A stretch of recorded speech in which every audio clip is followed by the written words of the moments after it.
Price Lord மக்களே, இன்னைக்கு உண்டான வேத வசனம் லூக்கா 8ஆம் அதிகாரம் 16 முதல் 20 வரை. ஒருவனும் விளக்கை கொளுத்தி அதை ஒரு பாத்திரத்தினாலே மூடவும் மாட்டான், கட்டிலின் கீழே வைக்கவும் மாட்டான். உள்ளே பிரவேசிக்கிறவர்கள் அதன் வெளிச்சத்தை காணும்படிக்கு அதை விளக்கு தண்டின் மேல் வைப்பான். வெளியரங்கமாகாத இரகசியமும் இல்லை, அறியப்பட்டு வெளிக்கு வராத மறைபொருளும் இல்லை. ஆதலால் நீங்கள் கேட்கிற விதையைக் குறித்து கவனியுங்கள்.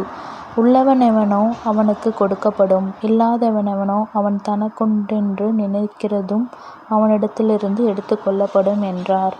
அப்பொழுது அவருடைய தாயாரும் சகோதரரும் அவரிடத்தில் வந்தார்கள். ஜனக்கூட்டத்தினாலே அவர் அண்டையில் அவர்கள் சேரக்கூடாதிருந்தது. அப்பொழுது உம்முடைய தாயாரும் உம்முடைய சகோதரரும் உம்மை பார்க்க வேண்டுமென்று வெளியே நிற்கிறார்கள் என்று அவருக்கு அறிவித்தார்கள். ஆமென்.